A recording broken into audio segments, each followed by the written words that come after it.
Sebelumnya izinkan perkenalkan diri saya, nama saya Grace Octavia, mahasiswi semester 3 program studi Aktuaria STMA Trisakti. Yang kami hormati Ketua STMA Trisakti, Bapak Dr. Antonius Antonli, Wakil Ketua 1 STMA Trisakti, Bapak Imada Indra PMPH, Ketua Yayasan SMK Bina Mitra Cikarang, Bapak Dr. Octavia Suwardana MPD, Kepala Pusat Penelitian dan Pengabdian Masyarakat, Ibu Prof. Rukaesi Amaulani, Kaprodi S1 Aktuaria STMA Trisakti, Ibu Fani Novika MSI, pemateri pada kegiatan PKM hari ini Bapak Dwi Haryanto MSI, Bapak STMA Trisakti, dan Bapak Ibu Guru SMK Bina Mitra Cikarang, serta hadirin sekalian khususnya siswa-siswi SMK Bina Mitra yang kami banggakan. Pertama-tama, marilah kita panjatkan puji syukur kepada Tuhan Yang Maha Esa, karena atas berkat-Nya dan rahmat-Nya, kita semua masih diberikan kesehatan dan keselamatan sehingga dapat menghadiri kegiatan pengabdian kepada masyarakat atau PKM oleh dosen STMA Trisakti kepada siswa-siswi dan guru SMK Bina Mitra Cikarang. Informasi, kegiatan PKM ini merupakan bentuk tindak lanjut atas adanya penandatanganan MOU antara STMA Trisakti dengan SMK Bina Mitra Cikarang pada bulan Juli 2020 lalu, di mana kegiatan PKM ini dibagi ke dalam 3 sesi dengan tema pada masing-masing sesi sudah disesuaikan dengan permintaan dan persetujuan dari SMK Bina Mitra Cikarang. Hadirin yang kami hormati, memasuki acara pertama, yaitu sambutan dari Kepala Pusat Penelitian dan Pengabdian kepada Masyarakat STMA Trisakti. Kepada Ibu Prof. Rukaesi Amaulani, kami persilakan. Oke. Bapak Antonius Antonli, Ketua STMA Trisakti yang kami hormati, selamat pagi Pak. Yang kami hormati pula Bapak Dr. Nana Sujana selaku pembina yayasan dan Bapak Dr. Octavia Suwardana selaku Ketua Yayasan SMK Bina Mitra. Tadi saya sudah melihat Ibu Ketua Senat SMA Trisakti. Selamat pagi.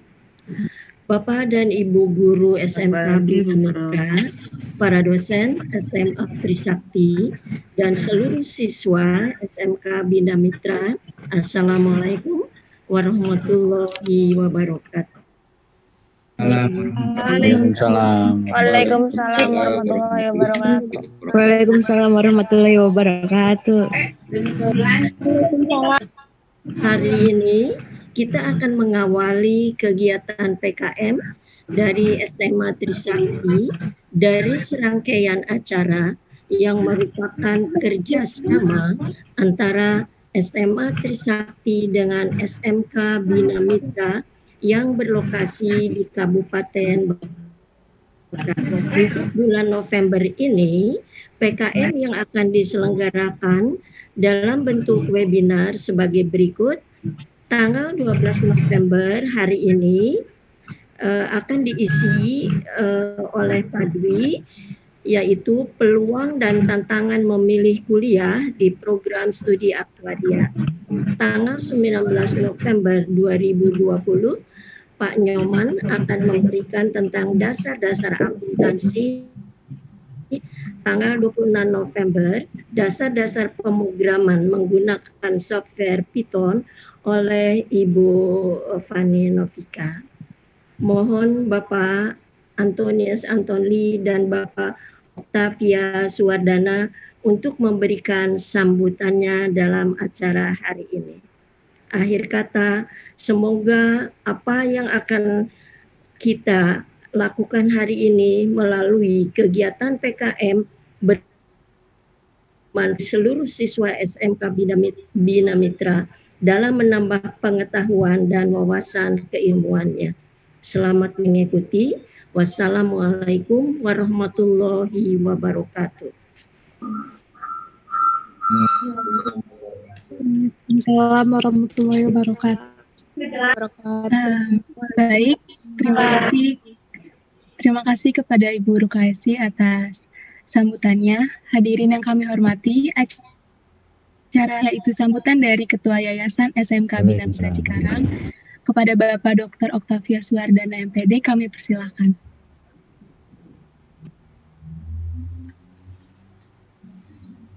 Bismillahirrahmanirrahim. Assalamualaikum warahmatullahi wabarakatuh. Waalaikumsalam. Salam kepada yang saya hormati Kapuslit Dimas Profesor Dr. Haji Rukaisi, saya hormati Bapak Dr. Antonius Anton Lee, SEME, yang saya hormati Pak Dwi Haryanto sebagai narasumber pada pagi hari ini, yang tidak bisa saya sebutkan satu persatu. Yang saya hormati juga teman-teman dari SMK Bina Mitra, Kepala Sekolah Pak Tato Purwanto, dan reng-rengannya para Wakasek, Kaprodi, dan anak-anakku sekalian yang Bapak banggakan. Terima kasih pada pagi hari ini telah bergabung dengan webinar tentunya dalam kegiatan Tridharma Perguruan Tinggi, barangkali dari SMA-nya.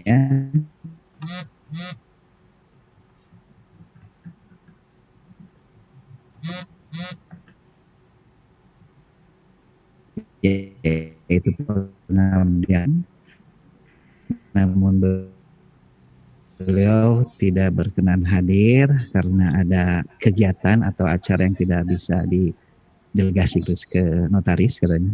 Jadi diwakilkan kepada saya. Sekali lagi mohon maaf kepada teman-teman dari STMA Trisakti. Terima kasih juga kami sampaikan kepada Kapuslit sudah berkenan memilih kita gitu ya, SMK Bina Mitra sebagai mitra dalam Tridharma Perguruan. Tentunya ini sudah dipilih gitu ya, jauh dari Jakarta ke Cikarang, Kabupaten Bekasi, untuk pelaksanaan ini berkelanjutan, berkesinambungan program, sehingga tentunya kita dapat bimbingan ataupun arahan tentunya dalam peningkatan kualitas pendidikan, tentunya kepada teman-teman kita sebagai guru, tenaga pendidik, atau juga kepada siswa-siswi kita di lingkungan SMK Bina Mitra.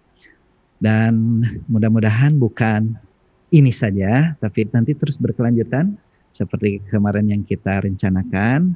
Program pengabdiannya bukan hanya sekedar kita webinar, tentunya juga nanti juga akan terjun ke lapangan, ke masyarakat.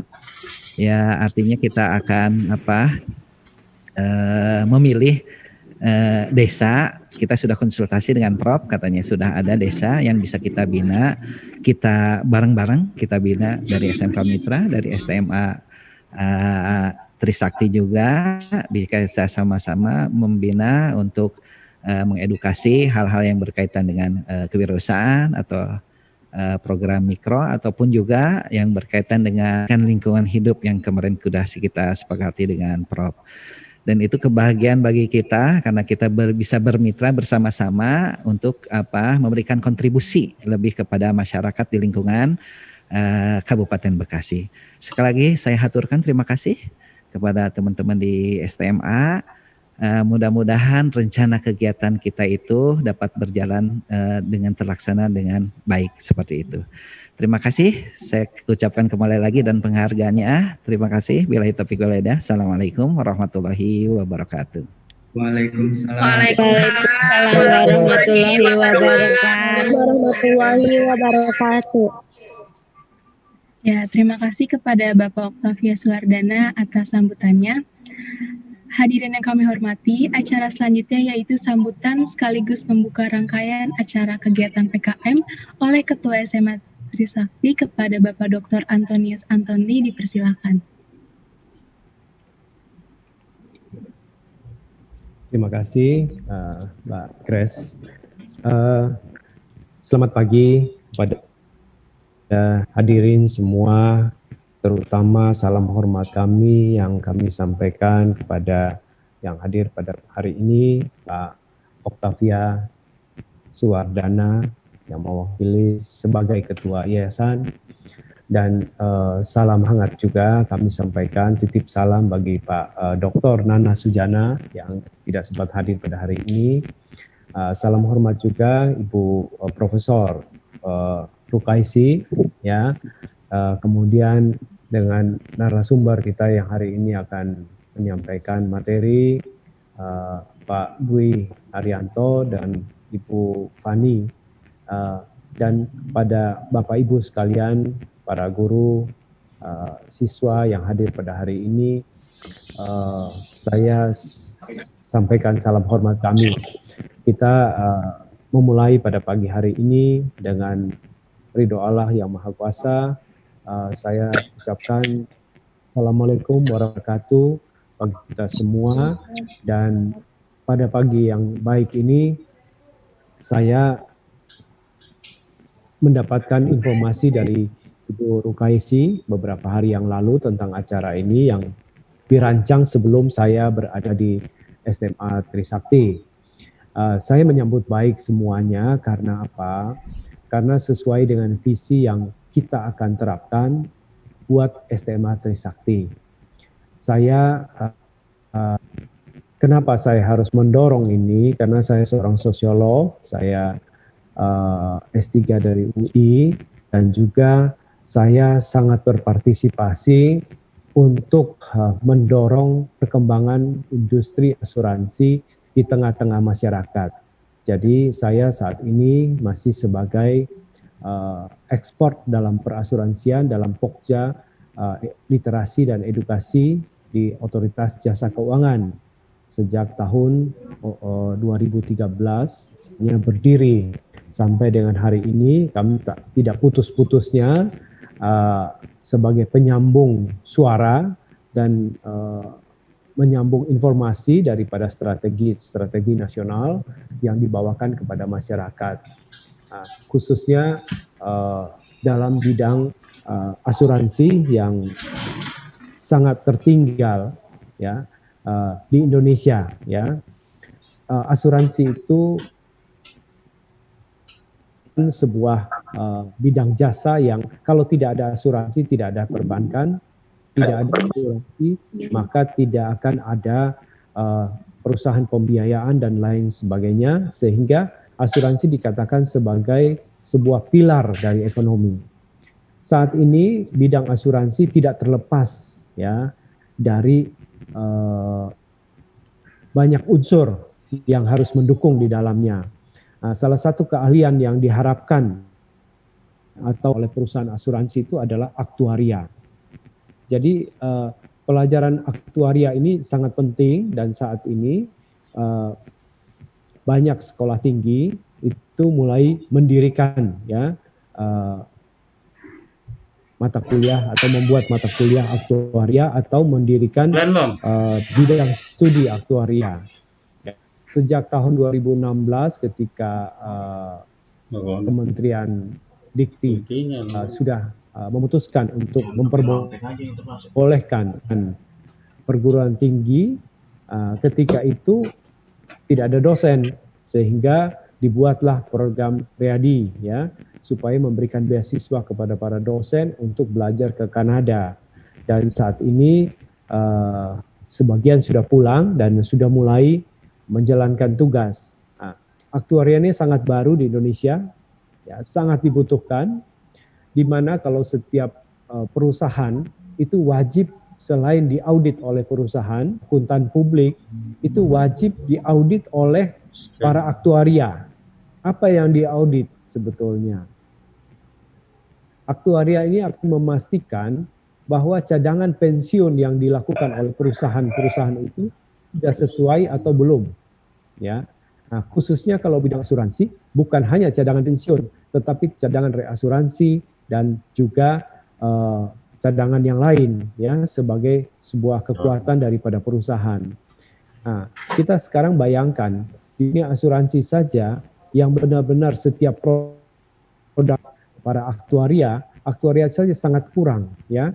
Belum ada 50% dari jumlah perusahaan asuransi yang ada saat ini.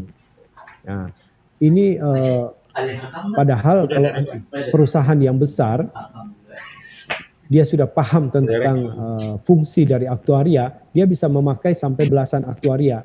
Nah, akhirnya terjadi apa? Terjadi bajak membajak dalam aktuaria. Yang ingin saya sampaikan bahwa ini sebuah peluang para anak-anak kita supaya ketika mereka tamat sekolah, mereka langsung dicari oleh perusahaan atau mendapat tempat untuk berkarya. Nah, ini saya menyambut baik ya. Kalau seandainya dari SMK Mitra, Bina Mitra sudah mulai masuk dan bekerja sama dengan industri asuransi melalui Sekolah Tinggi Manajemen Asuransi SMPA sudah melirik bidang aktuaria sebagai satu bidang tujuan, saya kira ini sesuatu hal yang maju dan baik sekali karena belum ada di Indonesia setahu saya. Ini pertama kali. Jadi kita memberikan apresiasi yang luar biasa kepada bagian penelitian Ibu Prof. Rukaisi dan juga pimpinan daripada SMK Bina Karya. Ya, ini sesuatu yang luar bisa menjadi contoh bagi yang lain. Kita memulai dengan pengabdian sosial, bekerja sama kedua lembaga ini, universitas dan SMK. Ini juga satu contoh menarik bahwa kita betul-betul turun ke masyarakat, ingin mengabdi, ya, membuat masyarakat itu lebih banyak tahu, lebih banyak mendapatkan informasi dan berminat mengikuti pengembangan diri mereka sendiri ya, dalam sebuah bidang. Jadi pada kesempatan ini ya saya sampaikan salam bagi semuanya. Saya doakan supaya apa yang kita lakukan ini dapat bermanfaat bagi kita semua. Pada pagi hari ini acara kami nyatakan dibuka ya. Tok tok tok. Terima kasih Bapak Ibu sekalian. Kenapa ya? Terlambat masuk. Terima kasih kepada Bapak Anton Lee yang telah membuka rangkaian acara PKM antara SMA Trisakti dengan SMK Bina Mitra Cikarang. Bapak, Ibu, serta adik-adik siswa SMK Bina Mitra Cikarang, acara selanjutnya yaitu penyampaian materi dengan tema pengenalan aktuaria dan profesi aktuaris pada siswa-siswi SMK Bina Mitra Cikarang. Materi tersebut akan disampaikan oleh salah satu dosen di program Sarjana Aktuaria SMA Trisakti. Kepada Bapak Dwi Haryanto, kami persilakan. Baik, terima kasih kepada Grace selaku mahasiswi dari program studi aktuaria. Saya mohon izin kepada Pak Anton, Pak Made, kemudian Bu Insri, Bu Prof, serta dosen-dosen yang lain untuk menyampaikan materi pada kesempatan pada pagi hari ini. Tentu saja untuk Bapak Ibu guru di SMK Bina Mitra Cikarang dan serta adik-adik atau siswa-siswi SMK Bina Mitra Cikarang. Jadi Bapak Ibu guru di SMK Bina Mitra Cikarang, jadi saya juga dulu merupakan alumni dari SMK, seperti itu Bapak Ibu ya, dari SMK Bina Mitra Cikarang. Kalau saya dulu SMK-nya adalah di SMK Teknik Audio seperti itu. Jadi dulu saya memilih masuk SMK waktu itu karena atas permintaan dari orang tua saya seperti itu. Nah, tapi sebenarnya kalau keinginan saya sendiri dulu adalah ingin masuknya ke SMA, tetapi karena waktu itu SMA itu jaraknya cukup jauh. Jadi kampung saya dari termasuk di daerah kecamatan di mana kalau jauh dan di sekitar tahun 2000 itu ketika harus ke SMA itu membutuhkan waktu yang ya sekitar 1-2 jam. Akhirnya diputuskanlah saya juga masuk ke SMK. Nah, seperti itu.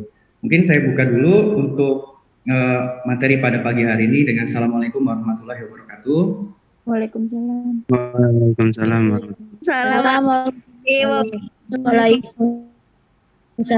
Waalaikumsalam warahmatullahi wabarakatuh.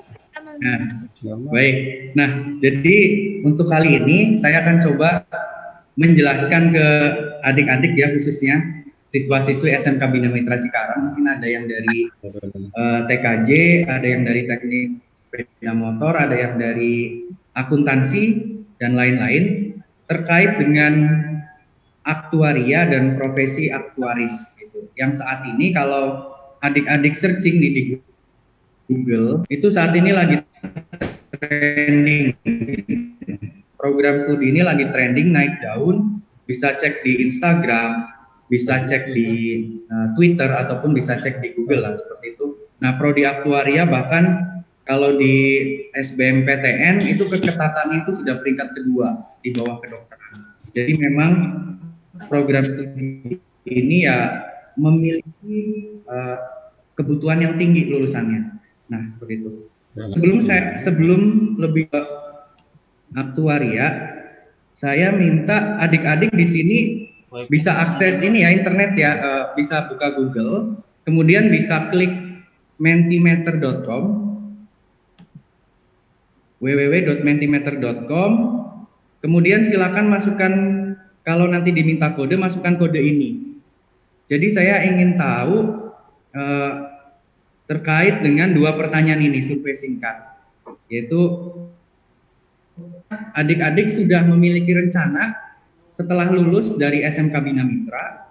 Yang kedua, nah kalau ada yang ingin melanjutkan pendidikan, apakah sudah memilih jurusan yang akan dipilih? Coba silakan adik-adik boleh buka di mentimeter.com, kemudian masukkan kodenya 47, 87, 95, dan 8. Nah, nanti di sini akan saya tampilkan. Coba silakan ke mentimeter.com dulu, kemudian masukkan kodenya 47, 87, 95, 8.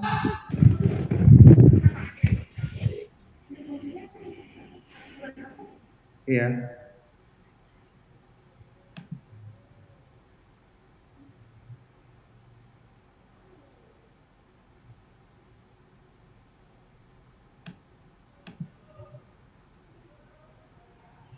Ya, bisa diisi buat adik-adik, nanti sambil kita lihat hasilnya seperti apa.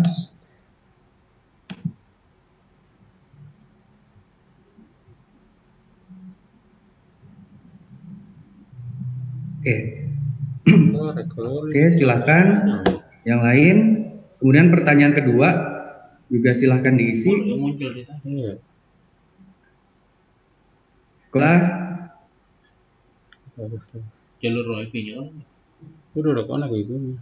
kodenya adalah sebentar, 47, 87, 95, 8 itu kodenya.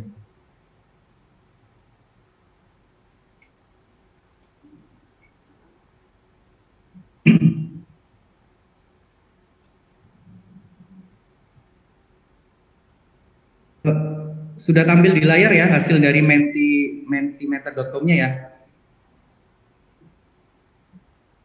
Ya, jadi coba saya share screen ulang. Di sini hasilnya adalah survei singkatnya. 39% itu melanjutkan pendidikan, sekitar 40% itu melanjutkan pendidikan. Kemudian 50 sekian persen bekerja. Nah, mungkin ini yang lainnya mungkin ada yang mungkin mungkin menikah dan sebagainya, saya kurang tahu ya. Tapi mungkin ini lainnya ada, bisa jadi. Nah, kemudian untuk yang kedua ternyata masih ada sekitar lebih dari 50% untuk yang mengisi belum menentukan jurusan, yaitu akan kuliah belum menentukan jurusan, masih ada di atas 50% di sini. Jadi cukup menarik menurut saya. Nah, kenapa saya menanyakan? Karena saya sendiri dulu yang sebagai dari SMK pernah mengalami hal seperti kalian gitu. Apakah saya akan bekerja? Apakah saya akan kuliah? Kemudian kalau kuliah, kira-kira apa jurusan yang saya ambil? Apakah jurusan yang saya pilih sekarang itu sudah sesuai dengan minat saya atau belum? Karena ada fakta, saya berikan fakta di sini dari iNews, 87% Indonesia itu salah jurusan ternyata. Khususnya mungkin jurusan ketika berkuliah. Jadi ini untuk gambaran buat adik-adik.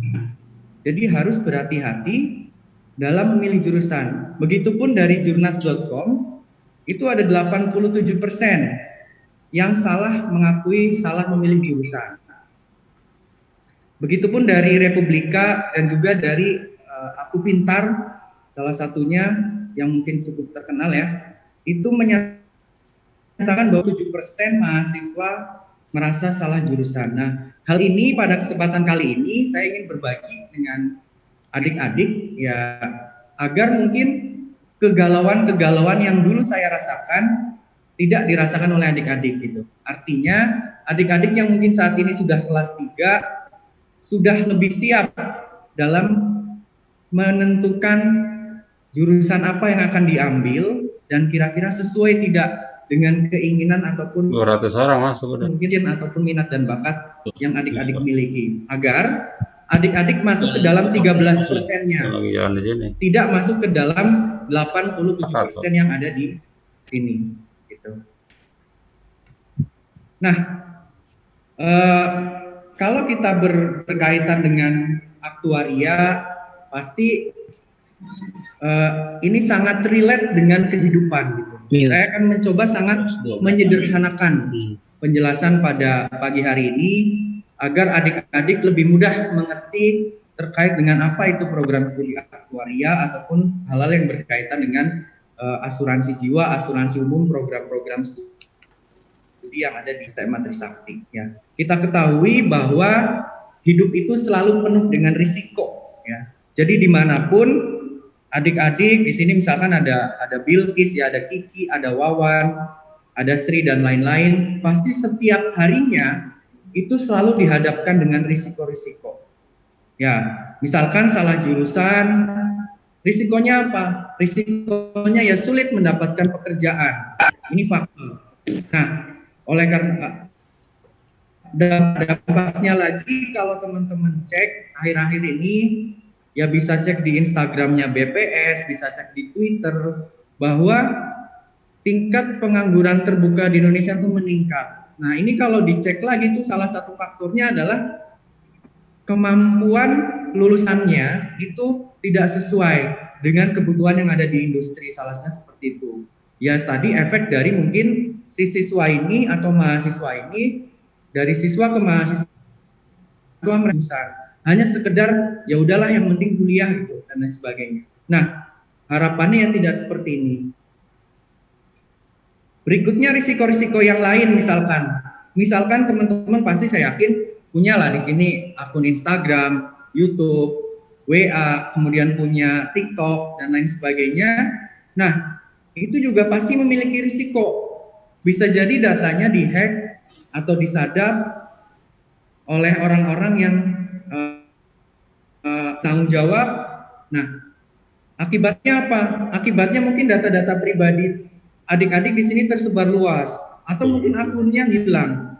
Akunnya yang katakan followernya sudah tinggi, followernya sudah kayak katakan di atas 5K, tiba-tiba hilang karena sesuatu hal. Nah, ini merupakan juga suatu risiko.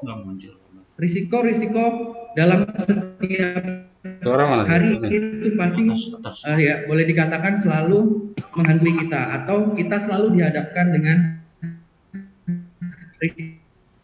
risiko.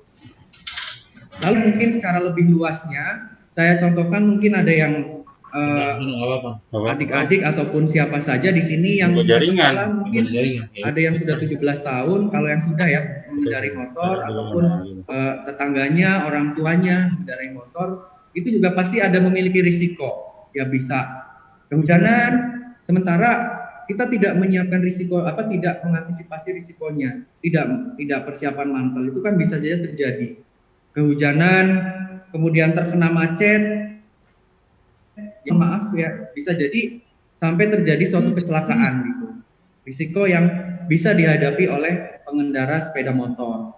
Nah, akibatnya apa?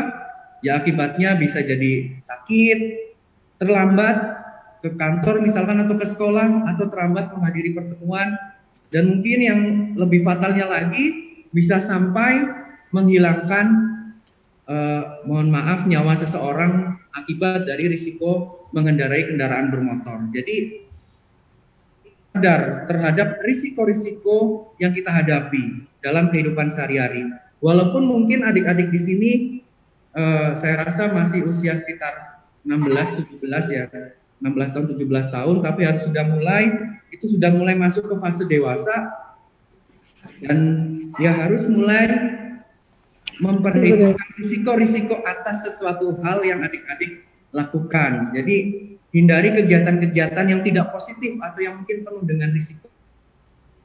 Kali ke kegiatan-kegiatan yang lebih produktif, misalkan seperti yang menghasilkan income ataupun membantu masyarakat dan lain sebagainya. Nah, jadi saya akan definisikan secara umum. Jadi risiko itu kan suatu yang tidak pasti. Gitu.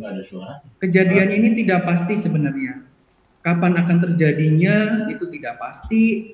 Tapi kalau dicek secara itu merugikan. Tadi seperti misalkan akunnya hilang, itu kan risikonya nggak pasti nih. Tapi ya risiko itu merugikan gitu. Karena mungkin followernya yang sudah banyak hilang. Kemudian misalkan mengendarai motor ternyata terkena macet, ya risikonya bisa terlambat. Nah ini juga merupakan risiko yang sifatnya merugikan. Terlambat misalkan nggak bisa ikut ujian dan lain sebagainya. Jadi risiko itu ada risiko ketidakpastian. Nah ini bisa menimpa individu, kemudian bisa menimpa sekelompok golongan. Kalau individu ya seperti tadi, teman-teman misalkan atau adik-adik memiliki risiko kehilangan barang, itu pasti. Jadi ketika misalkan meletakkan barang dan tiba-tiba barangnya hilang, atau mungkin ya kalau yang ramai di Instagram kan, kalau TikTok anak-anak kalau pulpen itu sangat rawan hilang ya kalau di sekolah ya. Jadi baru sebentar taruh biasanya hilang. Nah kemudian akun-akun risiko sakit itu merupakan risiko-risiko individu, dan juga ada risiko-risiko yang secara kelompok. Misalkan katakan situs sekolahnya dihack ataupun mengalami kejadian pada saat sedang study tour dan lain sebagainya. Nah risiko-risiko itu memang suatu ketidakpastian. Nah tapi ya kita harus bisa mengelola risiko tersebut. Saya berikan contoh ilustrasi lain di sini, adik-adik ya. Misalkan ini adik-adik, ya katakan ini masih sekolah lah, katakan ya, asumsinya, atau mungkin ini di usia 20-an, nanti itu kan hanya ada dua kemungkinan ke depannya. Pasti hanya ada dua kemungkinan. Apakah adik-adik akan melewati masa tua, kemudian baru mungkin mohon maaf, ya setiap manusia yang bernyawa pasti akan meninggal ya. Nah, ataupun kita tidak melewati masa tua. Jadi dari masa muda sebelum memasuki masa tua kita sudah, ya mohon maaf mungkin sudah habis masa kita di dunia sudah habis. Jadi kita harus ya sudah waktunya kembali ke yang Maha Kuasa. Nah, di sini kita tidak bisa berpikiran egois. Karena kita tidak bisa berpikiran egois sebagai bentuk ikhtiar kita kepada keluarga kita, pada anak-anak kita, bahwa ketika misalkan ternyata di sini kita sudah menikah dan ternyata Tuhan berkehendak lain, kita tidak bisa mencapai masa tua, jadi meninggal sebelumnya. Nah, lantas bagaimana keuangan untuk anak atau bahkan cucu kita yang ditinggalkan bagaimana? Ataupun ketika kita memasuki masa pensiun, bagaimana kebutuhan pemenuhan kita di masa tua? Memang betul bahwa rezeki sudah diatur oleh Yang Maha Kuasa, tapi sebagai insan manusia kita juga harus memiliki ikhtiar gitu untuk bisa menjemput rizki-rizki tersebut gitu. Karena kita diberikan akal dan pikiran untuk bagaimana kita bisa mengelola keuangan kita mungkin di masa tua ataupun untuk kedepannya seperti apa. Nah, lantas apa yang bisa kita lakukan? Jadi salah satunya kita itu bisa mengalihkan risiko tadi. Jadi sesuatu yang tidak pasti, sesuatu hal yang tidak pasti di depan tadi, kan ada banyak nih, misalkan datanya hilang. Bahkan kalau yang sekitar awal bulan, kalau yang tahu bahwa data nasabah salah satu platform belanja online itu ada yang bocor, itu ada. Kalau yang sempat ramai ya itu bocor data-datanya. Sementara di situ adalah berisi data-data pribadi. Nah, di situ ada caranya sebenarnya. Perusahaan ataupun individu itu bisa mengalihkan risiko. Mengalihkan itu maksudnya gimana? Mengalihkan itu ya maksudnya kita memindahkan risikonya. Kita memindahkan. Nah, disinilah perusahaan-perusahaan seperti dana pensiun dan asuransi itu yang menawarkan konsep-konsep tersebut. Nah, lalu apa Pak yang harus kita lakukan atau kewajiban kita apa terhadap perusahaan? Kewajiban kita istilahnya kita membayar premi. Kita membayar premi bulanan ataupun tahunan. Nah, nanti ketika terjadi risiko-risiko ini, perusahaan akan membayar klaimnya. Gitu. Nah, lalu gimana Pak cara ngitung preminya? Gimana cara ngitung yang lainnya? Ilustrasi lagi seperti ini. Misalkan Wawan ya di sini ya. Wawan Setiawan sudah tahu bahwa bulan depan pengeluaran bulanannya katakan sebesar 1 juta. Misalkan. Wawan tentunya harus menyiapkan atau meminta ke orang tua, Bu, kira-kira bulan depan pengeluaran saya sekitar 1 juta. Nah, berarti kan orang tua Wawan di sini harus menyiapkan dana minimal 1 juta untuk biaya bulanan Wawan. Nah, di situ itu seperti konsep cadangan itu seperti itu. Nah, sementara kalau premi itu biaya yang kita bayarkan rutin setiap bulan atau dalam periode waktu tertentu. Nah, untuk premi dan cadangan tadi itulah peran seorang aktuaris di situ. Nah, jadi cerita aktuaris perannya di mana itu singkatnya seperti itu. Jadi aktuaris itu bisa menghitung berapa iuran atau premi yang seharusnya dibayarkan oleh adik-adik ataupun oleh nasabah kepada perusahaan dana pensiun, asuransi. Nah, kemudian si aktuaris ini juga harus bisa memperhitungkan atau memprediksi kira-kira berapa sih cadangannya gitu, agar klaim-klaim yang diajukan oleh nasabah itu cukup memenuhi keuangan perusahaan itu. Nah, disitulah maka ada profesi. Kalau aktuaris itu adalah suatu profesinya yang bertugas untuk meramu produk-produk asuransi, dana pensiun, dan lain sebagainya. Itu sebutannya aktuaris. Itu masih sangat luas. Jadi produk-produk yang dibuat itu bisa sangat luas. Misalkan di sini ada yang suka bermain bola. Nah, itu bisa dibuat misalkan produk dana pensiun atau asuransi khusus untuk pemain bola atau khusus untuk atlet. Itu bisa. Ataupun di sini ada yang sukanya gonta-ganti HP atau ada yang suka HP-nya tuh sering retak gitu misalkan. Nah, ini ada asuransi untuk layar retak handphone, itu ada. Ataupun di sini ada yang suka bermainnya dengan IT. Dengan IT dia ingin mendirikan startup, itu kan pekerjaan-pekerjaan yang lagi trending ya. Jadi, sebagai bekerja di perusahaan-perusahaan startup itu sedang trending khusus untuk anak-anak IT. Nah, agar si nasabah atau si masyarakat menggunakan jasanya, si ahli IT ini juga menawarkan keamanan datanya. Nah, data-data tadi atau mungkin anak IT pasti mengenal istilah cyber ya, cyber security atau asuransi cyber. Nah, itu juga bisa dibuat modelnya, bisa dibuat asuransi produknya. Nah, produk-produk ini diramu oleh seorang aktuaris atau profesinya itu adalah seorang profesi aktuaris.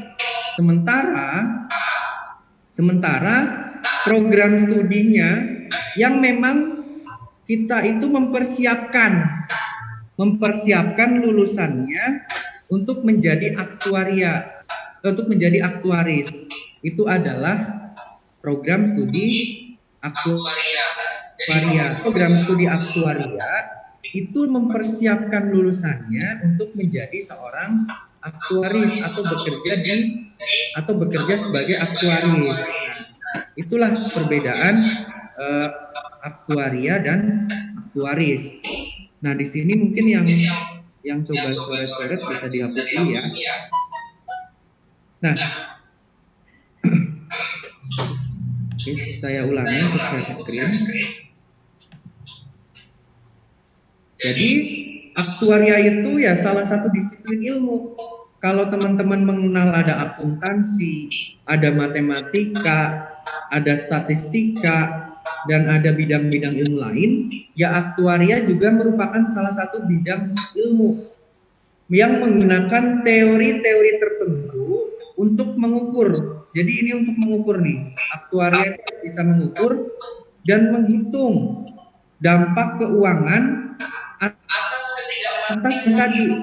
atas ketidakpastian yang akan terjadi di masa yang akan datang. Itu tugas seorang aktuaris itu seperti itu.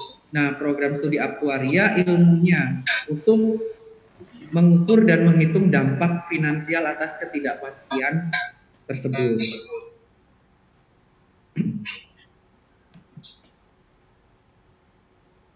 Nah, kalau adik-adik di sini akan memilih mungkin yang kepo lebih lanjut terkait program studi aktuaria, ada banyak yang dipelajari di sini di program studi aktuaria. Jadi tidak hanya mungkin matematika, statistika, tapi di program studi ini juga dipelajari tentang teori peluang atau probabilitas, kemudian ada ekonomi juga, ada pemrograman dan ada akuntansi. Jadi di masa sekarang ya tidak cukup mungkin kalau hanya mengenal satu bidang ilmu, karena permasalahan yang dihadapi saat ini itu sudah ya cukup kompleks ya. Jadi dari yang akuntansi sebagai lulusan atau nanti jika adik-adik masuk memilih kuliah aktuaria itu juga akan dipelajari tentang materi akuntansi, ada ekonomi juga ada, mungkin terkait dengan ekonomi mikro dan ekonomi makro, kemudian ada teori peluang, kemudian ada statistika, dan ada pemrograman. Nah, pemrograman ini ya harus dimiliki juga kemampuannya oleh seorang aktuaria atau aktuaris. Nanti di kegiatan PKM sesi ketiga itu akan disampaikan oleh Bu Fani, itu juga dosen dari aktuaria. Nah, ya beliau juga akan mengajarkan tentang pemrograman yang harus dimiliki atau dikuasai minimal oleh mahasiswa-mahasiswi yang memilih program studi aktuaria. Karena untuk menguasai pemrograman seperti kata ini ya Kemdikbud kita Nadiem Makarim, bahwa ya pemrograman itu adalah ya sangat penting di era saat ini gitu. Harus siswa-siswi harus dikenalkan dengan dasar-dasar minimal mereka mengetahui dasar-dasar pemrograman. Karena ketika bisa menguasai itu, ya kalian tidak hanya bisa bekerja, tapi bisa juga mungkin membuka usaha sendiri atau memberikan jasa sendiri dengan cara ya memposting usaha-usaha yang kalian miliki di marketplace, misalnya tempat-tempat online lainnya.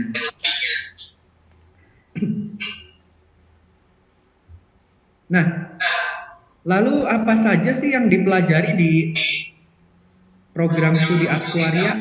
Lebih detailnya di tahun pertama itu sama dengan program studi yang lain. Pada umumnya itu ada mata kuliah umum seperti agama, bahasa Inggris, bahasa Indonesia, PKN dan lain sebagainya.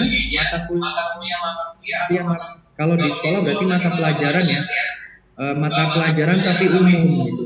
Ini sifatnya masih umum seperti agama, bahasa Inggris, bahasa Indonesia dan lain sebagainya. Nah, kemudian nanti ada mata kuliah penciri yang hanya yang bisa kalian temui di STMA Trisakti. Seperti ada pengantar manajemen risiko. Nah, mata kuliah ini memang penciri. Di semua program studi di STMA Trisakti, mata kuliah itu diberikan. Karena ada syarat minimal yang harus dipenuhi oleh STMA Trisakti. Nah, kemudian ada juga materi-materi terkait dengan matematika dasar dan matematika keuangan. Mungkin yang akuntansi ada juga ya belajar terkait dengan keuangan dan juga mungkin spesifik lagi ke matematika keuangan. Nah, kemudian di tahun yang kedua yang dipelajari ini sudah lebih lanjut lagi. Kita sudah mengenalkan dasar-dasar pemrogramannya tadi, kita sudah mulai dikenalkan di tahun yang kedua, kemudian ada teori peluang, ada belajar tentang statistika, kemudian ada belajar tentang ekonomi dan lain sebagainya. Ini di tahun kedua sudah mulai masuk ke fase yang untuk lebih ke arah aktuarianya. Nah, di tahun yang ketiga ini baru peminatan apa atau bidang apa yang pilih. Jadi kalau misalkan kalian mengambil aktuaria atau kalian memilih kuliah aktuaria, nanti juga akan bisa dipilih lagi. Akan dipilih lagi, kalian ingin ahli di bidang apa? Misalkan ingin ahlinya di bidang dana pensiun, ingin ahlinya di bidang manajemen risiko, ingin ahlinya di bidang asuransi umum, ingin ahlinya di bidang asuransi syariah, ingin ahlinya di bidang asuransi jiwa. Nah, itu bisa. Itu mata kuliah yang kalian pilih. Itu bisa di tahun yang ketiga. Selain itu juga nanti kalian akan mendapatkan kesempatan untuk proses magang di industri. Nah, proses ini bisa dibantu oleh kampus untuk mencarikan tempatnya. Gitu. Dan juga ada mata kuliah seperti akuntansi ini di tahun yang ketiga. Nah, ini sangat untuk yang magang industri karena STMA Trisakti saat ini memiliki kerjasama yang baik dengan perusahaan-perusahaan asuransi dana pensiun yang ada di Indonesia gitu. Nah, jadi kesempatan yang baik untuk bisa memperdalam ilmu atau mengaplikasikan ilmu yang didapat di perkuliahan atau di kelas untuk diaplikasikan di dunia kerja. Jadi kan mungkin ada yang sempat berpikiran ya, kalau adik-adik yang sempat berpikiran kalau yang belajar matematika mungkin ya ada belajar integral, ada belajar limit, saya yakin ada ya, ada belajar turunan, ada belajar mungkin vektor dan lain sebagainya. Itu untuk apa sebenarnya belajar seperti itu? Nah, ketika di aktuaria nanti kalian akan menemukan apa manfaat teori-teori seperti integral tadi yang kalian pelajari, seperti limit yang kalian pelajari untuk membuat suatu produk. Kalian bisa membuat suatu produk atau meramu suatu produk tersendiri terhadap produk katakan dana pensiun ataupun produk jaminan hari tua ataupun produk asuransi yang bisa kalian buat sesuai dengan keadaan yang ingin kalian terapkan.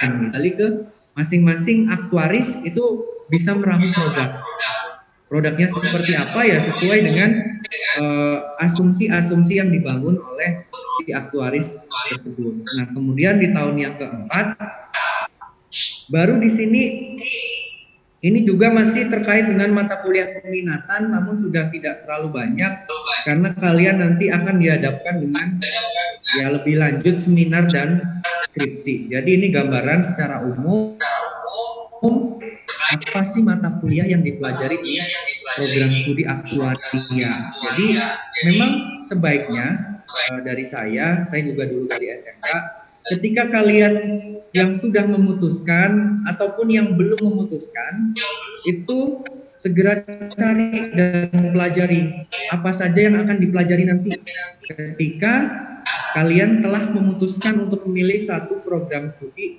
untuk kalian kuliah, agar kalian bisa lebih siap akan menghadapi risiko-risiko yang akan terjadi di masa depan. Misalkan ya seperti risiko salah jurusan tadi, ataupun risiko bahkan bisa pindah kampus, risiko tidak diterima di kampus dan lain sebagainya.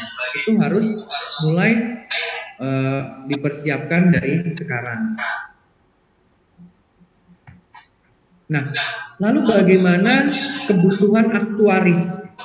Ini saya data Pusat Pembinaan Profesi Keuangan, sumbernya dari Kementerian Keuangan, datanya bulan tahun 2018. Ini kalau dari Kemenristek BRIN, itu lulusan program studi aktuaria itu sangat dibutuhkan di industri finansial. Jadi tidak hanya terbatas di perusahaan asuransi, di perusahaan-perusahaan yang untuk memperhitungkan risiko finansial, ini juga dibutuhkan seorang aktuaris atau lulusan dari program aktuaria. Ini pendapat dari Kemenristek BRIN, Kementerian Riset dan Teknologi atau Badan Riset dan Inovasi Nasional. Nah, kemudian ini dari Pusat Pembinaan Profesi Keuangan, saya mengambil peraturan ini. Ini memang perusahaan asuransi itu wajib memiliki aktuaris, jadi wajib. Makanya kebutuhannya itu ya harus ada, harus disediakan. Sementara kalau per Januari 2018, 48 perusahaan asuransi itu belum memiliki tenaga aktuaris. Nah, ini nanti yang ketiga akan dijelaskan lebih lanjut di slide berikutnya. Nah, jika satu perusahaan itu membutuhkan ya katakan sekitar 4-10 aktuaris, maka akan cukup banyak kebutuhannya di sini. Sementara aktuaris yang ada saat ini juga ya usianya sudah mulai ya katakan sudah di atas 45 tahun atau bahkan 50 tahun dan sudah mulai memasuki masa untuk memasuki masa pensiun, katakan jika sudah mulai mendekati ke usia 58. Nah, itu kan juga harus disupport atau didukung oleh lulusan-lulusan baru yang juga memiliki kompetensi yang baik. Kemudian di sini saya ngambil dari situs Persatuan Aktuaris Indonesia. Jadi kebutuhan profesi aktuaris itu meningkat seiring dengan dinamika yang terjadi baik dalam aspek ekonomi, sosial maupun regulasi. Nah, ini lebih detailnya datanya yang di slide kanan sebelah bawah. Ini kebutuhan aktuaris dari data saya ambil dari Pusat Pembinaan Profesi Keuangan. Ini kebutuhannya. Kalau tingkatan yang tertinggi itu adalah FSAI. Jadi yang FSAI ini sementara untuk ASI itu adalah ajunnya. Ini fellowship-nya, ini ajunnya. Ini kebutuhannya. Sementara jumlah perusahaannya sampai tahun 2018 itu ada sedikit. Jadi memang saat ini beberapa kampus itu memang sedang sudah ya, dan ada yang sedang membuka program studi aktuaria karena kebutuhannya itu tinggi, tidak hanya di industri asuransi tapi di industri finansial.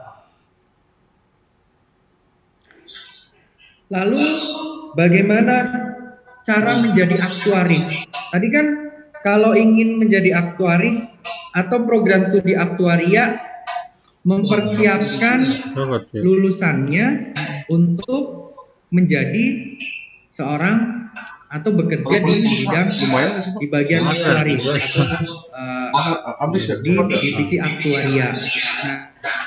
Nah, caranya menjadi aktuaris gimana Pak? Apakah begitu lulus dari program studi aktuaria otomatis menjadi seorang aktuaris? Tidak.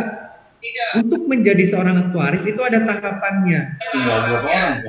Itu tidak harus dari program studi aktuaria, tetapi sangat disarankan untuk berkuliah aktuaria. Karena apa? Karena mata kuliah yang dipelajari di program studi aktuaria itu sudah disesuaikan dengan kebutuhan atau mata ujian disediakan oleh Persatuan Aktuaris Indonesia. Jadi untuk menjadi aktuaris syarat pertama ya sebenarnya lulus ujian yang diselenggarakan oleh Persatuan Aktuaris Indonesia. Nah, nanti bisa dicek di sini lebih detailnya. Saya cantumkan websitenya di sini. Nah, untuk sampai mencapai ke tahap fellowship aktuaris, itu tahapan pertama yang bisa didapatkan itu pertama adalah sebagai analis di asuransi umum. Jadi nanti katakan Salwa ketika milih aktuaria kuliahnya dan bisa mendapatkan CNLA, ini nanti Salwa akan mendapatkan sertifikasi ini. Ini adalah gelar tambahan, gelar keprofesian di belakang nama. Jadi Salwa Ulpita CNLA, itu artinya berarti Salwa diakui sebagai ahli analis aktuaria di asuransi umum. Nah, untuk menjadi CNLA itu 4 tahapannya, yaitu 4 yang harus dilalui ujiannya. Itu ada matematika keuangan, ini harus lulus. Kemudian teori peluang dan statistika. Kemudian akuntansi. Jadi ada akuntansi di sini. Harus lulus ujian akuntansi juga ketika ingin menjadi seorang analis aktuaria di asuransi umum. Nah, yang terakhir mengikuti pelatihan yang diselenggarakan oleh Persatuan Aktuaris Indonesia. Itu tahapan pertama yang paling memungkinkan dicapai oleh seorang mahasiswa yang memilih kuliah di aktuaria gitu, untuk adik-adik. Lalu berikutnya yang bisa dicapai itu juga adalah ASAI atau ajun aktuarisnya lah.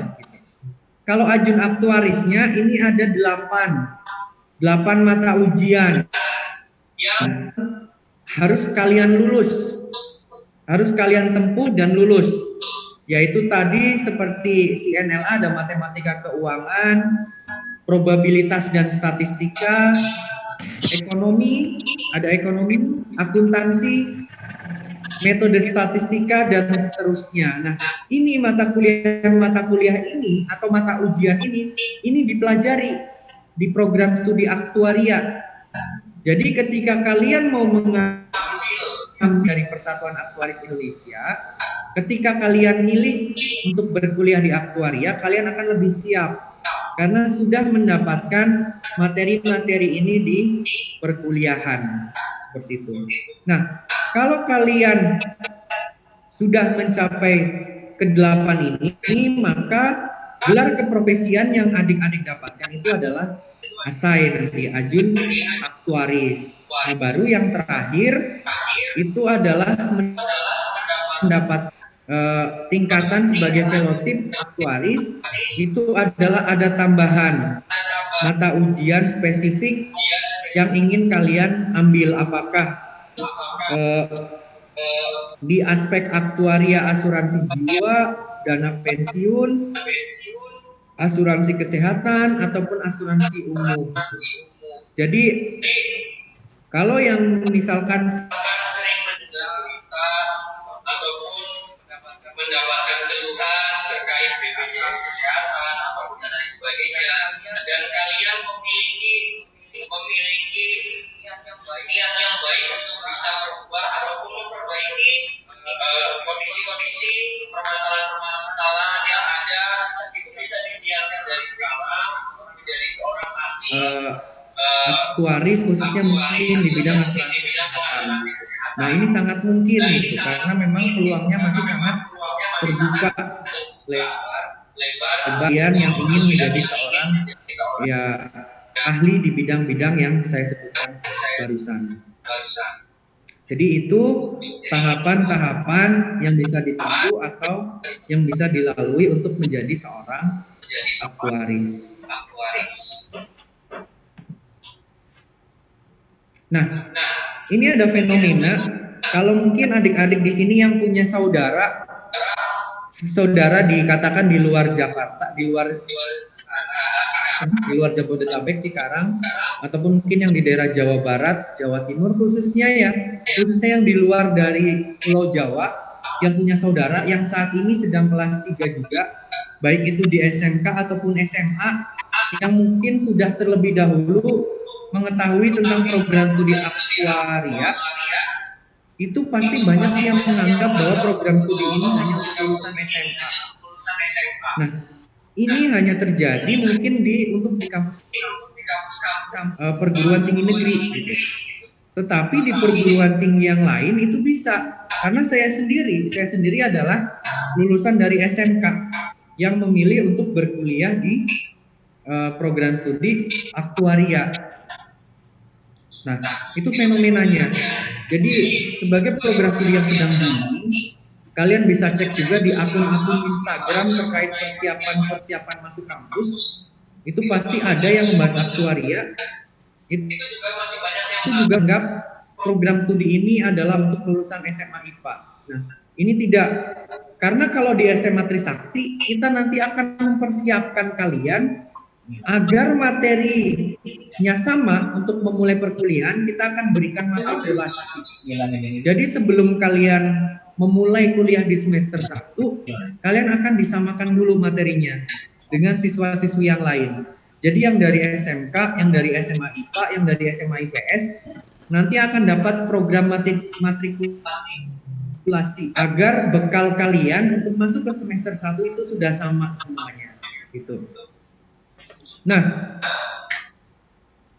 aktuaris ini saat ini ya memang lebih banyak dibutuhkannya yaitu di Jakarta.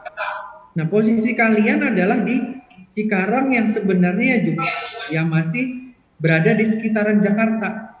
Jadi untuk lowongan pekerjaan ini itu cukup banyak, tapi memang di kota-kotanya di Jakarta. Jadi sangat tepat kalau misalkan daerah-daerah atau yang domisilinya di sekitaran Jabodetabek atau di sekitaran Jakarta, termasuk Cikarang, untuk mengambil aktuaria, karena ya sangat dekat dengan ibu kota atau dekat dengan Jakarta. Nah, selain itu, yang sudah saya jelaskan tadi, ujian profesi aktuaris atau ujian modul aktuaris itu saat ini hanya ada di 3 kota, Jakarta, Bandung, dan Yogyakarta. Jakarta, Bandung, dan Yogyakarta. Sementara di masa pandemi, ujiannya hanya diselenggarakan di Jakarta. Jadi memang tepat kalau siswa-siswi kalau dari daerah lain ketika dia ingin mengambil ujian, dia harus ke Jakarta dulu. Sementara kalau yang di sekitaran Jakarta ya dia hanya ya mungkin mencari lokasinya saja lah, itu kan bisa dengan online, dan itu kelebihan memang kita yang lokasinya ada di kampusnya ada di Jakarta. Lalu pelatihan-pelatihan untuk ujian modul itu juga saat ini banyak tersedianya di Jakarta. Dan yang tidak kalah penting ya adik-adik ya, kalau kuliah aktuaria itu tidak cukup hanya dari seorang dosen saja, dosen memang akademisi saja yang mengajar, tapi memang harus diimbangi oleh seorang praktisi yang sebelumnya industri seperti dana pensiun, asuransi yang sudah katakan cukup berpengalaman bahkan puluhan tahun di industri, agar kalian bisa mengeksplor topik-topik isu terhangat ataupun ya tidak hanya sekedar teori yang dipelajari, tapi bisa langsung mengaplikasikan teori yang dipelajari dengan kondisi real yang ada di Indonesia saat ini.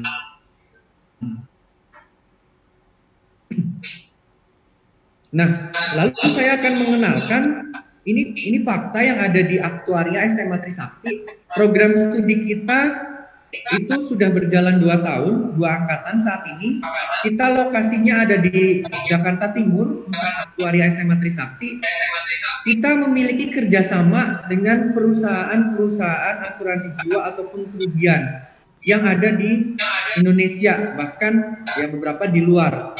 Karena alumni-alumni kita itu sudah dari seluruh perusahaan-perusahaan asuransi. Kalau misalkan kalian tanya, misalkan ada yang punya tetangga, kerabat, ataupun yang berkuliah, ataupun lulusan SMA Trisakti, itu bisa kalian adik-adik tanyakan bahwa daya serap lulusan kita itu di atas 80%. Bahkan kondisi ini terjadi sebelum mereka wisuda.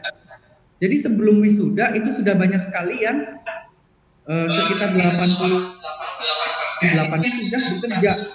Sisanya yang 12% kemana Pak? Yang sekitar 12-20% mereka yang memutuskan untuk berwirausaha. Atau ada juga yang memutuskan untuk melanjutkan pendidikan. Ada juga yang memutuskan untuk menikah, ada juga. Jadi daya serap itu sangat tinggi.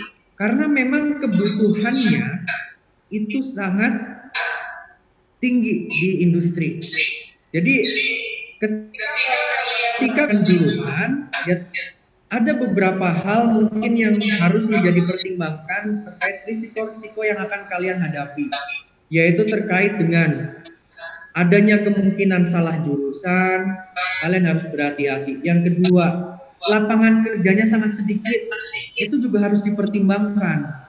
Kemudian yang ketiga adalah terkait dengan saingannya yang banyak. Jadi 3 hal itu bisa kalian pertimbangkan memilih suatu program studi. Pertama adalah hati-hati untuk salah jurusan, yaitu adalah jurusannya tidak sesuai dengan passion atau kemampuan kalian. Yang kedua, prospek kebutuhan lapangan pekerjaannya sedikit. Nah, itu harus berhati-hati. Dan yang ketiga, kalian juga harus memikirkan saingannya ada berapa. Program studi ini ada banyak atau enggak. Kemudian lulusannya banyak atau enggak. Nah, hal itu untuk mudah kalian nanti setelah lulus, agar mungkin kalian tidak perlu mencari kerja, bahkan sudah perusahaan-perusahaan yang menarik kalian sebelum lulus untuk bisa bekerja. Itu harus mulai kalian pertimbangkan, khususnya mungkin bagi adik-adik yang memiliki rencana untuk langsung melanjutkan ke pendidikan ke jenjang yang lebih tinggi. Nah, di kita di Aktuaria SMA itu pengajarnya itu kombinasi. Ada yang dari akademisi seperti saya, Bu Fani, kemudian ada yang dari praktisi, itu ada, dan bahkan ada yang sudah bergelar fellowship aktuaris atau tingkatan tertinggi gelar bagi seorang aktuaris, itu ada. Jadi dari sisi teorinya kalian akan lebih banyak dapat dari seorang akademisi, kemudian dari kasus-kasus yang terjadi di lapangan ataupun teori-teorinya dimanfaatkan untuk apa, itu akan lebih dikenalkan oleh praktisi. Nah, itu sangat karang karena ya di era kampus merdeka ya. Di era kampus merdeka mungkin kalian sering lihat juga berseliweran iklan-iklan di Instagram terkait dengan kampus merdeka. Memang suatu perguruan tinggi sekarang harus memiliki seorang tenaga pengajar dari praktisi agar ya lulusannya lebih siap menghadapi tantangan kebutuhan atau lebih siap kompetensinya sesuai dengan kebutuhan yang ada di industri. Nah, kemudian di STM Trisakti kita juga menyediakan pelatihan-pelatihan untuk mendukung kompetensi kalian. Seperti apa Pak pelatihannya? Seperti kita ada pelatihan manajemen risiko. Itu ada. Kita memberikan pelatihan manajemen risiko bekerja sama dengan lembaga yang memang memiliki sertifikasi untuk manajemen risiko. Jadi kalian tidak hanya berkuliah, tapi di sini kalau di aktuaria itu ada mendapatkan pelatihan-pelatihan untuk mendukung kompetensi kalian gitu. Jadi lebih siap terjun ke dunia kerja. Nah, lalu prospek atau peluang program studi aktuaria. Prospeknya, Pak, apakah hanya bisa di asuransi? Tidak. Teman-teman saya itu banyak yang uni di bidang aktuaris, baik itu di asuransi jiwa, asuransi umum, dana pensiun, manajemen risiko, investasi dan lain sebagainya. Tapi kalian juga bisa bekerja sebagai data analis. Data analis tuh di mana Pak? Ya misalkan di perusahaan-perusahaan startup seperti Gojek, Tokopedia, Traveloka dan lain sebagainya. Itu pasti membutuhkan seseorang yang ahli dalam bidang data. Dia mampu membaca untuk memberikan input perusahaan. Ya. Contohnya ya misalkan di Cikarang seperti ini gitu. Di Cikarang polanya adalah untuk GoFood di jam 7 malam sampai jam 10 malam polanya ternyata masyarakat lebih senang membeli martabak. Misalkan seperti itu contoh ya. Nah, input-input ini dari data kalian bisa baca. Apa kira-kira yang bisa dikembangkan untuk meningkatkan profit perusahaan gitu. Ini data analis sederhananya seperti itu. Kemudian bisa juga menjadi seorang data scientist, kemudian statistician, seorang statistikawan. Statistikawan ini kalau yang sering kalian jumpai ini bekerja di lembaga-lembaga survei yang membutuhkan seorang statistikawan. Karena di program studi aktuaria itu tidak hanya mata kuliah aktuaria, karena ada mata kuliah cukup banyak terkait dengan statistik. Ilmu statistik kalian cukup untuk menjadi 3 hal ini. Nah, kemudian ada juga yang membuka konsultan aktuaria, dan ada juga yang bekerja sebagai research konsultan penelitian dan lain sebagainya. Ini tidak terbatas hanya di sini. Namun kemampuan mengukur terkait dengan dampak finansial di masa yang akan datang, kemudian kemampuan statistik yang kalian miliki, dan kemampuan logika berpikir dan juga yang baik, itu sudah cukup bekal yang baik untuk kalian siap bersaing untuk terjun di dunia industri. Itu untuk lulusan aktuaria. Nah, terakhir, ya mungkin ini tagline ya, yuk pilih aktuaria. Saya sebagai seorang lulusan aktuaria dan dosen aktuaria, saya mungkin mengajak adik-adik yang untuk bisa mulai mempertimbangkan masuk ke aktuaria. Jadi uncertainty itu adalah suatu ketidakpastian, itu tidak hanya merupakan suatu risiko. Jadi ketidakpastian tidak hanya suatu risiko, tapi juga bisa dipandang sebagai suatu peluang. Mungkin ini akhir dari presentasi tentang pengenalan aktuaria dan profesi aktuaris. Mudah-mudahan harapan saya adik-adik nantinya tidak salah dalam memilih jurusan, kemudian bisa mempertimbangkan prospek ke depannya, bahwa ketersediaan lapangan pekerjaan itu banyak untuk jurusan yang adik-adik pilih, dan yang ketiga persaingannya atau banyaknya lulusan dari program studi yang adik-adik pilih. Itu saja yang dapat saya sampaikan. Adik kita melalui Instagram di @aktuaria.stma.trisakti, bisa juga di SMA_Trisakti, bisa juga update terkait dengan di kemahasiswaan.stma. Mungkin itu yang dapat saya sampaikan. Terima kasih atas perhatiannya. Saya kembalikan lagi ke moderator atau MC. Silakan. Terima kasih kepada Bapak D atas pemaparan materinya. Selanjutnya ada sesi tanya jawab kepada adik-adik Bina Mitra. Jika ada yang ingin bertanya, dipersilakan. Saya, Bu. Ya, Saya Kak. ya boleh. Saya dari Mufida Rosa, kelas 12, akuntansi 1. Ya. Tanyakan, jika lulusan SMK Bina Mitra ingin melanjutkan ke jurusan aktuaria di STMA Trisakti, adakah fasilitas yang diberikan dan bagaimana dengan Mungkin Bapak D bisa dijawab. Baik. banyak banget yang Dari Mufida Rosa ya, Kak. Nah, Mufida Rosa kelas 12 akuntansi. Nah, kalau Mufida Rosa bagaimana, pertanyaannya adalah terkait dengan fasilitas apa yang diperoleh oleh atau untuk mendaftar ya di program studi aktuaria.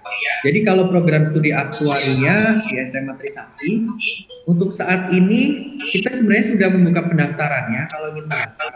Tapi nanti perkuliahan itu tetap dilaksanakan di bulan sekitar Agustus tahun 2021 untuk di tahun ajaran baru.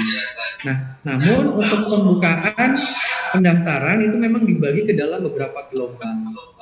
Untuk saat ini itu gelombang pertama itu sudah buka mungkin sekitar sampai bulan Januari atau Februari. Nanti Mufida Rosa bisa follow ke IG-nya @STMI. Mufida Rosa bisa japri atau bisa private message di situ ya ke IG-nya prosedur lebih lanjutnya. Namun untuk saat ini informasi yang saya ketahui itu sudah buka.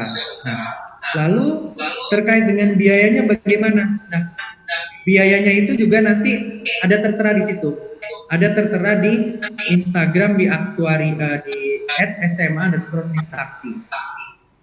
Lalu mungkin yang menarik di sini Mufida Rosa ya, yang menarik Pak, bagaimana dengan materi-materi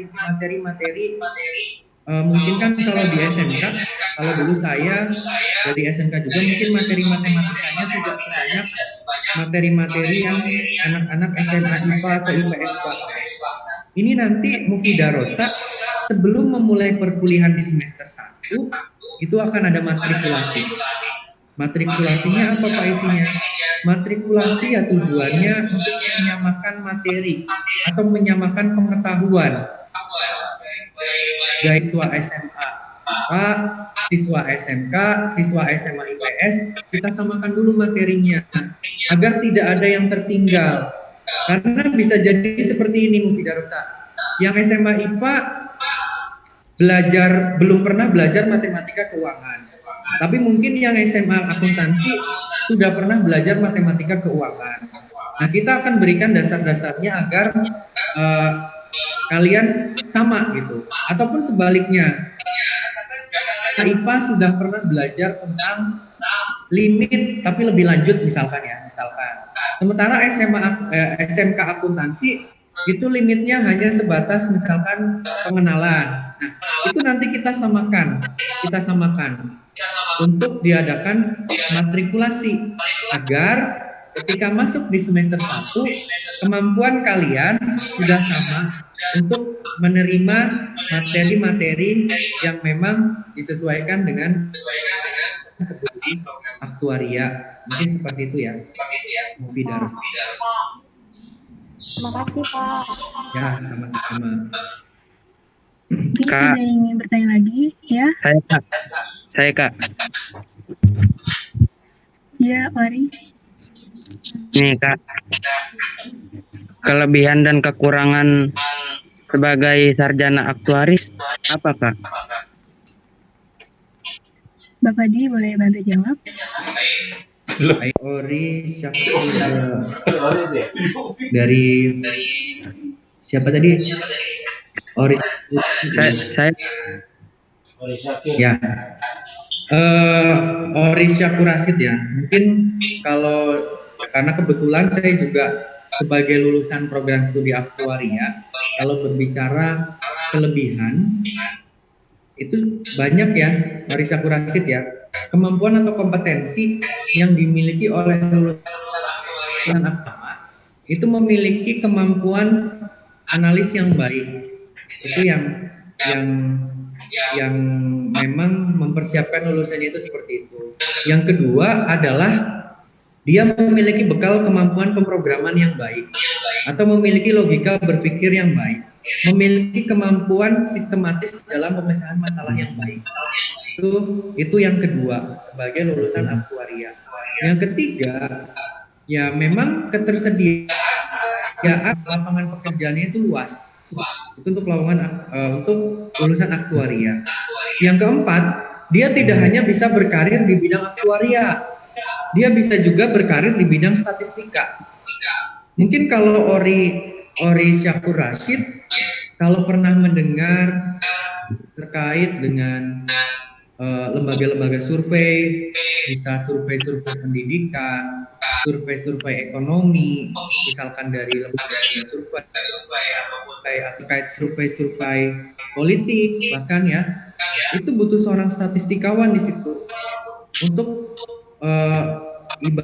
untuk ya memformulasikan surveinya itu gitu.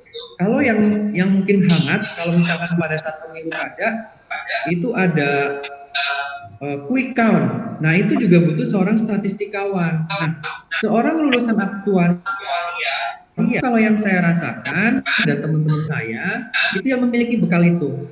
Jadi mampu untuk menyusun suatu formula atau menyusun suatu produk-produk survei lah seperti itu. Itu yang keempat. Nah, kemudian yang kelima sebagai lulusan aktuaria, apa kelebihannya lagi? Nah, kelebihannya lagi ya tadi kita memiliki kemampuan yang baik dalam membaca data. Jadi sekarang atau di masa sekarang kita tidak cukup hanya beropini, tapi lebih baik lagi ketika kita beropini, kita menyertakan datanya.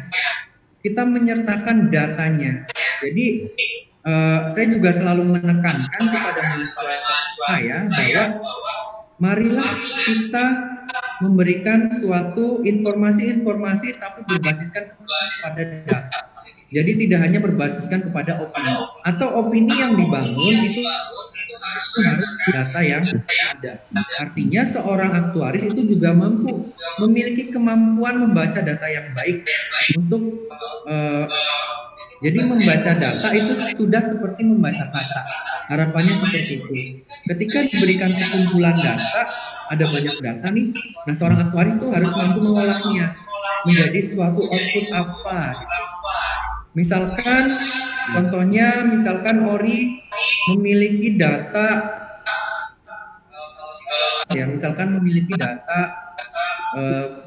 katakan banyaknya pengeluaran bulanan yang dilakukan oleh siswa-siswi SMK untuk membeli buku. Nah, dari data-data itu harus bisa membaca lebih lanjut. Kira-kira apa sih kesimpulannya? Mungkin itu. Nah, kalau berbicara kekurangannya, ya mungkin saya akan menyebutkan kalau kekurangannya mungkin beberapa dari lulusan aktuaria itu ada yang dia mungkin ya kurang memiliki komunikasi yang baik karena mungkin semasa kuliahnya dia tidak mempersiapkan kemampuan bahasa Inggrisnya dengan baik atau dia tidak melatih komunikasinya dengan baik dengan katakan mengikuti organisasi yang ada di kampus dan lain sebagainya. Jadi mungkin itu, tapi kekurangan itu sangat mungkin bisa ditutupi atau sangat mungkin bisa diantisipasi ketika ini aktif mengikuti organisasi juga, kemudian mengikuti kursus bahasa Inggris dan juga mungkin belajar menulis dengan baik. Ya. Nah, mungkin itu yang bisa saya sampaikan. Semoga menjawab ya. Menjawab, Pak. Ada yang ingin bertanya lagi?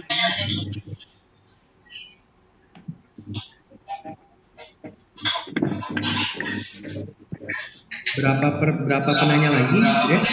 Mohon maaf. Ada yang ingin bertanya lagi? Dipersilakan. Saya, Kak.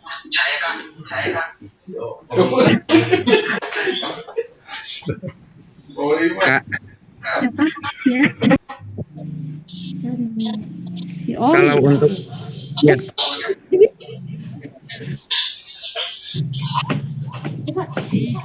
kalau untuk Kak,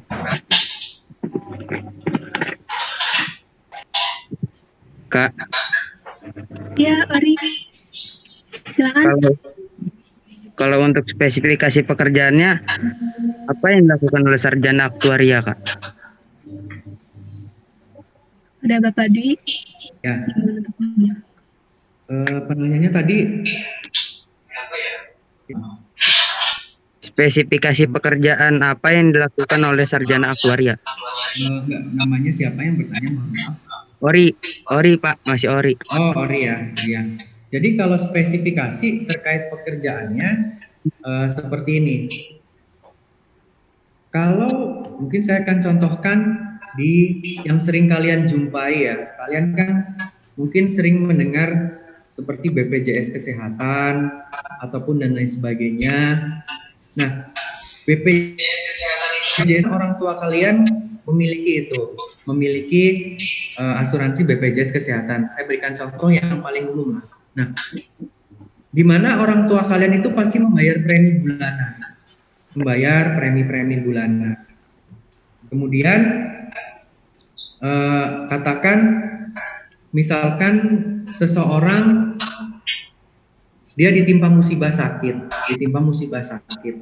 Nah, otomatis nanti orang tersebut klaim atau dananya itu biayanya itu ditanggung oleh BPJS Kesehatan. Ketika misalkan memang sakitnya ya bisa ditanggung oleh BPJS Kesehatan.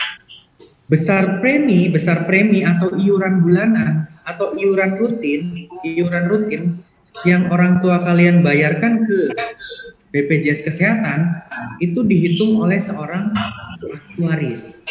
Itu.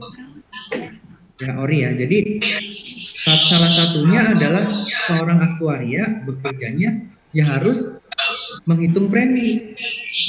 Lalu kemudian yang kedua, ilustrasinya seperti ketika misalkan klaim ataupun ada orang-orang masyarakat yang dirawat itu kan membutuhkan biaya.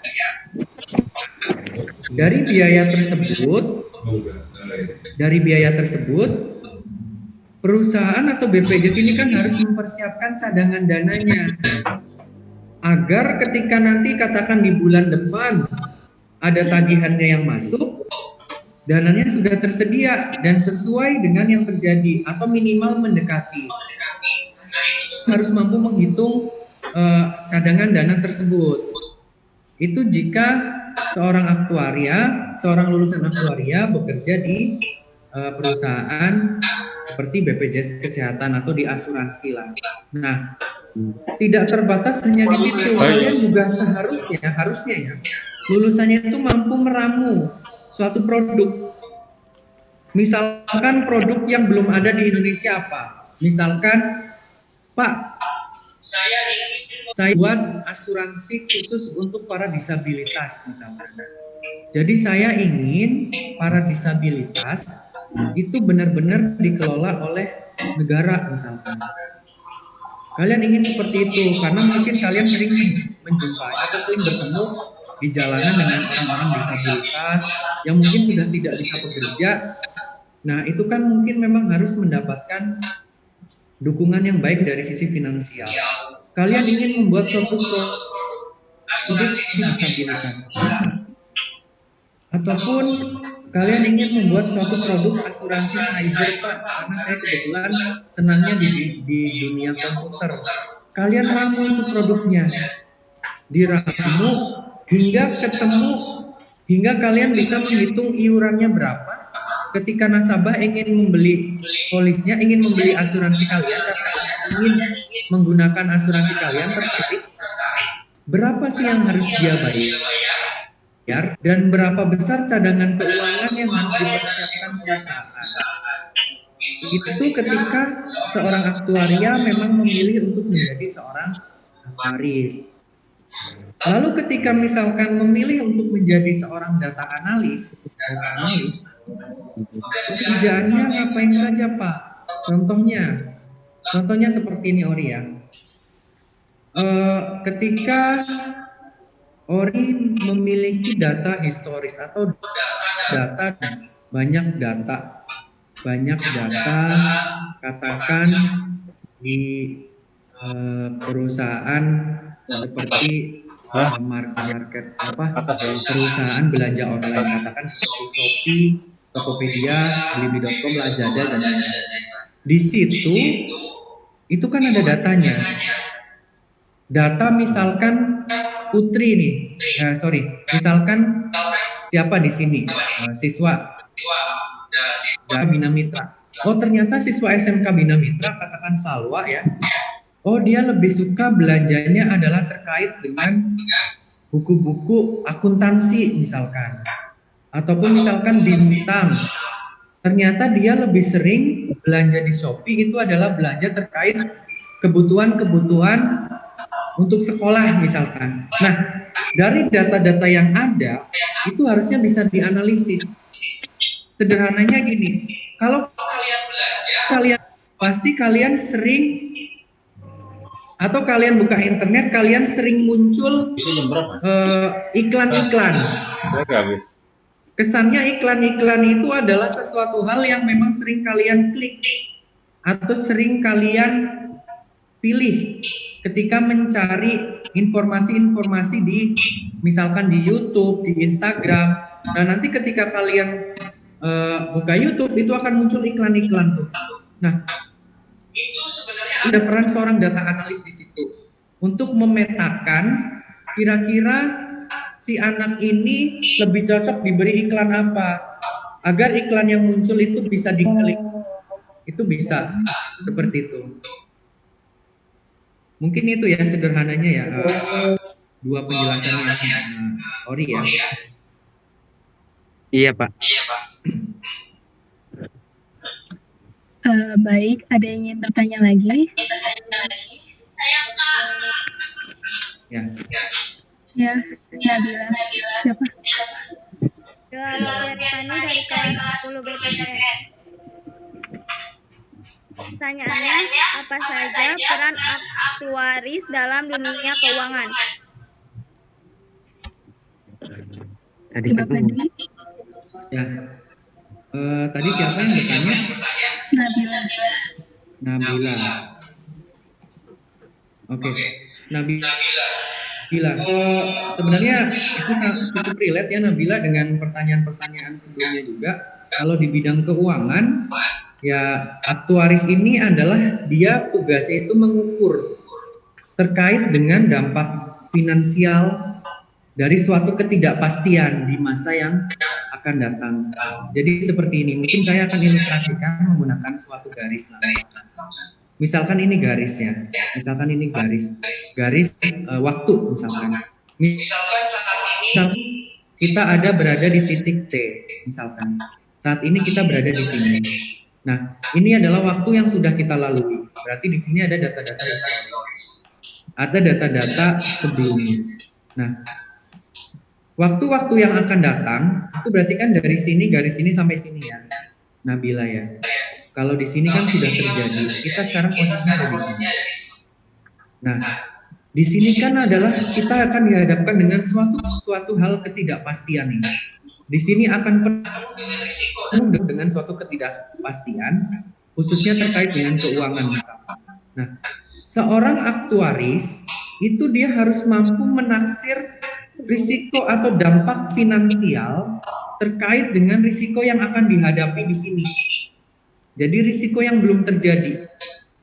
Itu. Seperti itu ya, sederhananya ya, Nabila ya. Iya, Pak. Jadi dia mengukur risiko terkait finansial atas ketidakpastian terjadi di masa yang akan datang. Gitu.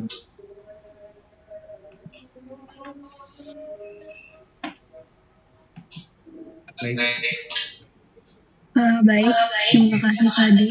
Ada yang ingin bertanya lagi? Berapa pertanyaan lagi, Grace? Mungkin satu atau dua. Ya, satu lagi ya mungkin ya Grace ya. Ya, satu lagi. Ada Saya Kak. Kiki Zaki Hafsah. Oke, Kiki silakan. Kenapa aktuaris masih menjadi profesi yang langka? Oke, baik. Fadi, silakan. Ya, jadi Kiki ya, kenapa aktuaris ini masih langka? Ya karena profesi ini atau program studi ini awalnya itu memang yang membuat booming itu karena sosialisasi yang diadakan oleh REDI. Jadi REDI ini adalah mendapat dukungan dari pemerintah Kanada untuk mensosialisasikan terkait dengan program studi aktuaria